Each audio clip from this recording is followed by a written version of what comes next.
Welcome back to the deep dive. Today, we are taking on a figure who is, well, he's almost more legend than man.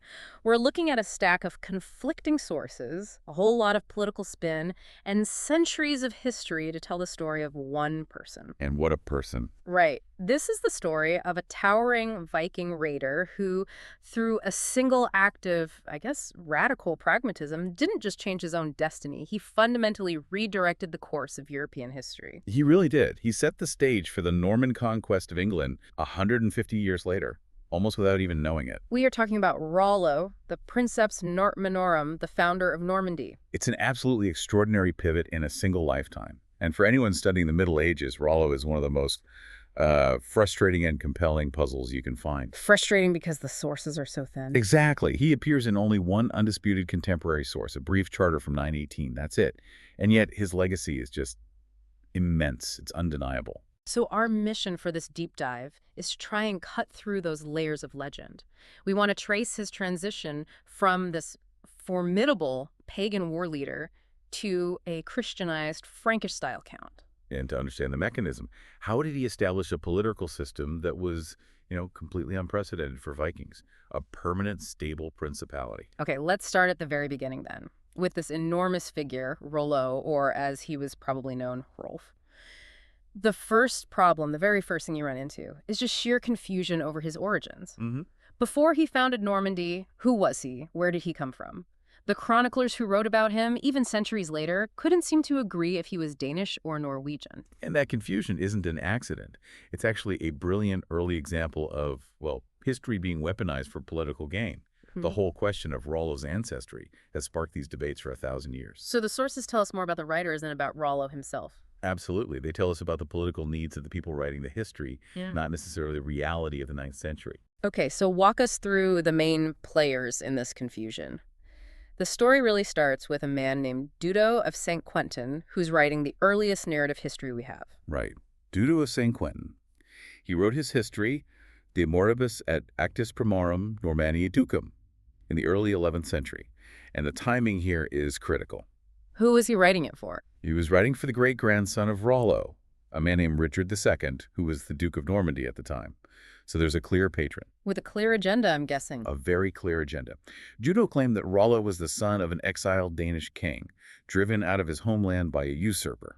Now, why that specific story? Okay, I'm listening. Because Richard II, Dudo's employer, was in a crucial political alliance with the powerful Danish king Swan Forkbeard. Ah, so claiming Danish ancestry for the founder of your dynasty suddenly makes your current alliance look a lot more natural. It lends prestige and strengthens the connection. It justifies the whole thing.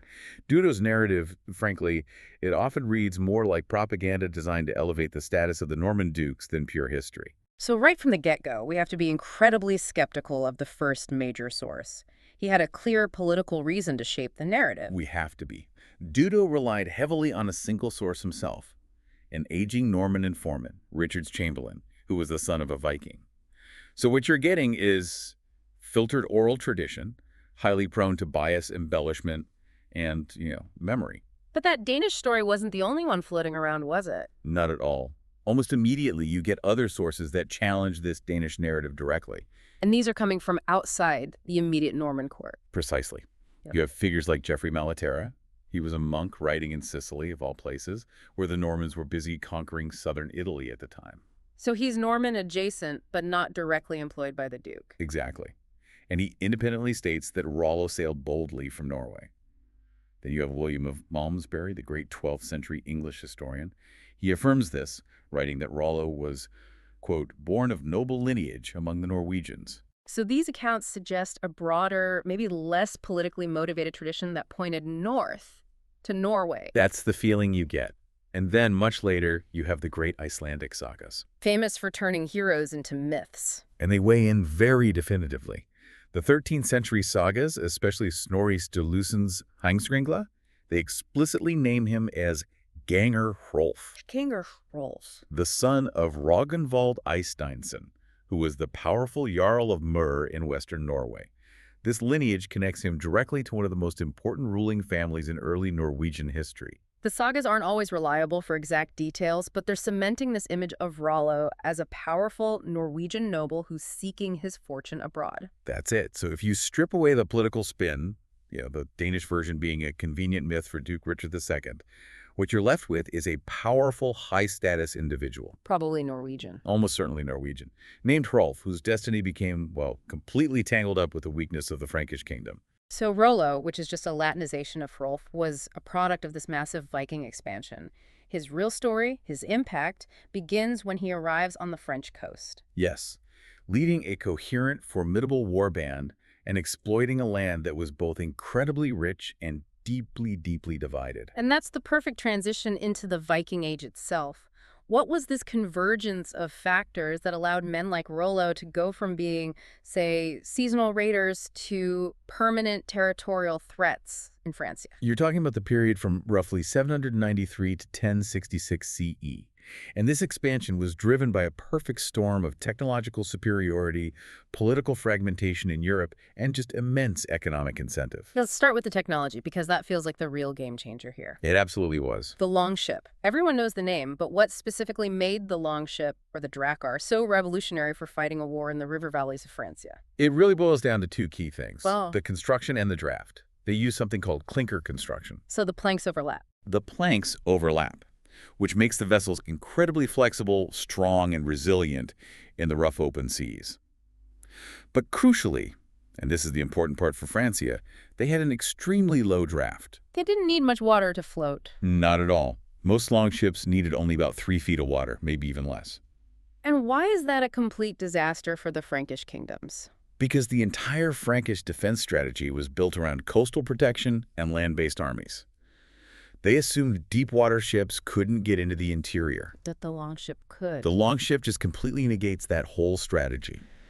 Rollo and his men could sail hundreds of miles inland along these major arteries, the Seine, the Loire, with almost total impunity. They could strike wealthy Christian centers deep in the heartland where defenses were weakest. The river becomes a highway for invasion, not a boundary. It's an unlocked back door. And what they were targeting, the monasteries, the wealthy towns, represented immense centralized wealth. The Franks had basically gathered all their treasure in one place for them. They did. The primary motivation was economic. Silver, gold, trade goods, slaves. And the monasteries were targeted not just because they were soft targets full of portable wealth. But because they were symbols of Christian authority. Exactly, undermining the very fabric of the society they were raiding.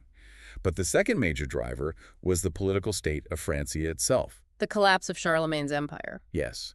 After 843, the Carolingian Empire was just partitioned over and over again among these weak, warring heirs. You have Western Francia, Middle Francia, Eastern Francia. It's a fragmented mess. So there's no unified response. None.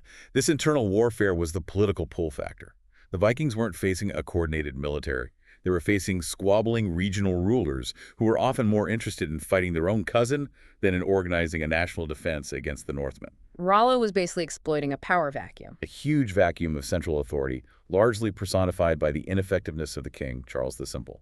So you have this perfect combination. Superior technology giving you access to a target that is both rich and too politically fragmented to fight back. That's the recipe for success. And we know Rollo leaves Scandinavia sometime in the 880s and joins this already established Viking presence in the Seine region. So this wasn't Rollo starting a raid, it was him joining an ongoing occupation. That's a great way to put it. The Seine estuary had been a Viking haven since the 840s. It had evolved from these seasonal camps to permanent bases where they would overwinter, centered around the city of Rouen. And Rollo just takes over. He rises to the top very, very quickly, whether it was because of his high status back home or his overwhelming military prowess, or probably both. He establishes himself as the preeminent leader of this organized band. He wasn't just a raider. He commanded a massive, coherent force. And his rise really culminates in the one event that absolutely terrified the Frankish imagination, the Great Siege of Paris. The Siege of Paris, from 885 to 887. This was the moment Rollo's reputation was solidified as the ultimate menace. Now, he didn't necessarily command the entire Viking force. There were thousands of them.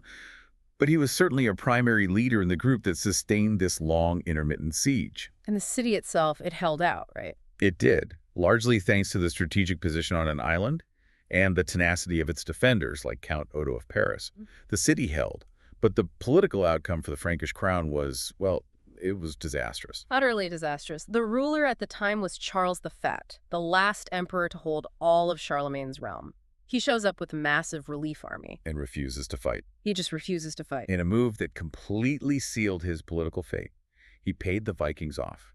He gave them 700 pounds of silver pure extortion money. And that's not even the worst part. No. The worst part is that he gave them permission to sail further upstream to Burgundy to continue their raiding, just as long as they left Paris alone. So he didn't just pay them to leave, he redirected them to go raid another part of his own territory. Exactly. It was an act of, incredible cowardice and short-sightedness. It confirmed the total weakness of the central authority. And Charles the Fat was deposed shortly after, right? He was. And his failure allowed Rollo's men to retreat back down the Seine Valley toward Rouen, with their resources replenished, their prestige enhanced, and their position as a permanent fixture in the lower Seine permanently solidified.